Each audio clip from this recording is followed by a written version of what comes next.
Cara, eu ligar a câmera que o cachorro do vizinho começa a latir. Sério, é impressionante. Parece que o botãozinho da câmera ativa o latido do cachorro. Agora ele parou de latir, né? Porque eu tô falando, né? Mas quando eu começar a falar sobre o quadrinho, ele vai começar a latir.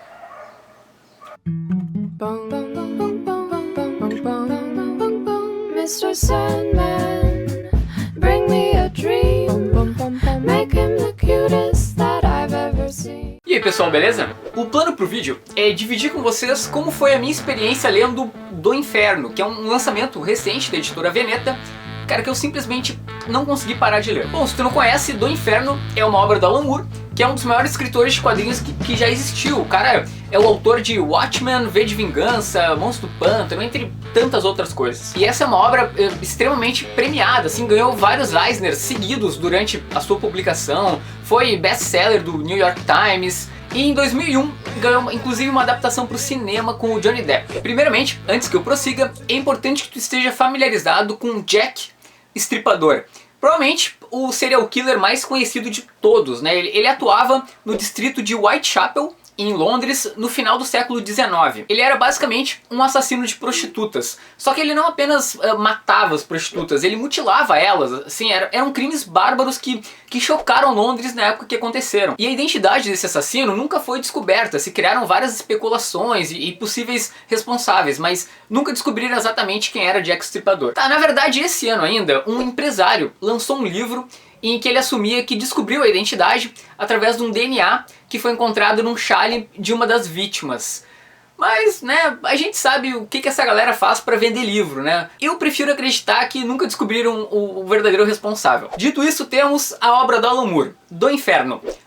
No caso aqui, o Moore, ele pegou uma especulação que ele encontrou num livro chamado Jack the Ripper, The Final Solution, do Stephen Knight, e criou uma história por cima. Até o próprio Moore, ele cita que ele não acredita que essa versão seja a mais correta, né? Na verdade é uma versão que é ridicularizada pelos especialistas, mas é uma versão que rendeu uma boa história. No caso dos assassinatos, eles teriam sido motivados por uma conspiração que envolve a família real inglesa. Sim, você me entendeu bem, a família real teria ligações com Jack o Estripador. Mas eu não vou falar muito mais para não estragar nenhuma surpresa. Sobre a história em si, eu acho muito legal quando o escritor ele traz um pouco de história real para uma obra de ficção. E o Alan Moore consegue fazer isso aqui de um jeito muito legal. A narrativa é extremamente verossímil, assim, tu quase acredita que essa é a versão verdadeira do caso do Jack Estripador. E ele fez uma pesquisa, assim, absurda para escrever esse quadrinho. É legal que nessa edição, no final dela, tem um apêndice de 52 páginas, onde o próprio Moore, ele detalha página a página, de onde é que ele tirou tal referência, as fontes de informação, o que ele acredita que é verdade, o que ele criou para a obra ficcional. E...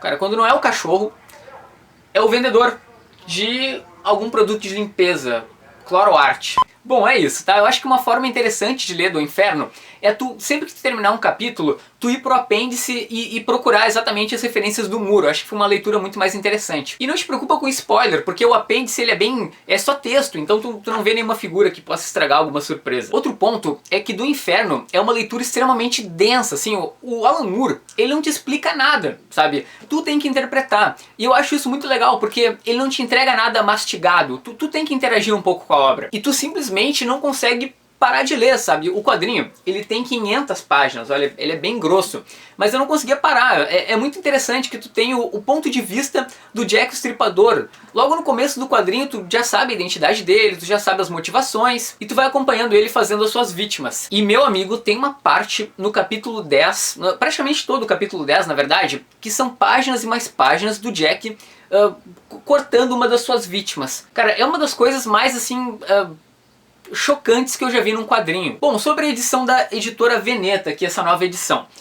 Eles optaram por uma capa que é desenhada por um brasileiro. Não é exatamente a capa que é utilizada atualmente nas edições gringas, mas puxa, a capa é muito legal. Eu gostei bastante. Parece que o Jack pegou e cortou, né, a capa, tem os cortes. Eu só acho que como é uma edição definitiva, de luxo e tudo, ele podia ter talvez um verniz aqui, um pequeno relevo, sabe? É uma capa lisa. E a edição é enorme, sério, olha só, deixa eu comparar.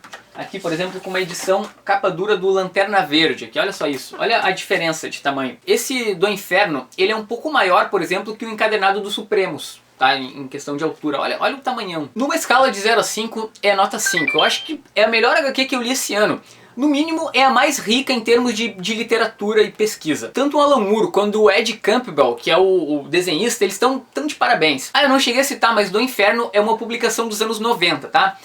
Algo que talvez tu possa estranhar é a arte, tá? Quando eu tava começando a ler quadrinhos, eu peguei numa livraria, o Do Inferno, a edição anterior, né, da Via Lettera. E aí comecei a folhear, cara, e olhei essa arte, assim, e larguei na mesma hora, assim, acho, pô, que traço ruim, feio, sabe? Mas assim, ele é perfeito pra história que tá sendo contada, sabe? Ele combina com a narrativa. Ele consegue te colocar na época que a história se passa. E o assunto agora é Matinê, 2 HQs curtinhas que eu li essa semana. Seriam 2 volumes, né, Matinê volume 1 e volume 2, mas tu pode ler uma independentemente da outra, as histórias não têm relação. São histórias bem curtas que se resolvem ligeirinho e a resolução sempre é cheia de porrada e violência. É como tu entrar numa sessão de cinema, sabe? Até por isso que o título é Matinê. São HQs independentes que eu comprei na Comic Con Experience, eu comprei com os próprios autores, o Magno Costa e o Marcelo Costa, que são caras responsáveis pela Vida de Jonas e por Oeste Vermelho. Inclusive ganharam um troféu HQ Mix pelo Oeste Vermelho. E a Vida de Jonas é uma das melhores coisas que eu li esse ano, assim. Das HQs nacionais, pelo menos, a Vida de Jonas é a melhor. Essa HQ que eles fizeram em conjunto, né, e a arte, cara, é espetacular, sério. A forma que eles constroem, as cenas de ação, é muito legal. O único detalhe é que eu acho que deve ser meio complicado de achar isso aqui pra comprar. Então eu vou dar uma pesquisada e provavelmente vai ter o link aqui na descrição do vídeo de onde vocês podem achar. É um quadrinho independente, então é meio complicado. Eu gosto muito do trabalho dos dois, tá? E numa escala de 0 a 5, cara, é meio complicado de avaliar, assim, mas dá pra dar um 4.5, assim, pela experiência de leitura. É realmente muito bom. Inclusive eles autografaram as edições, curte só, fizeram uns desenhozinhos bem bacanas ali embaixo.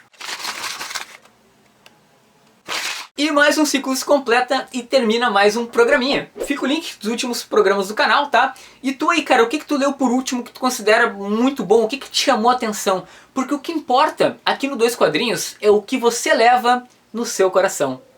Tchau!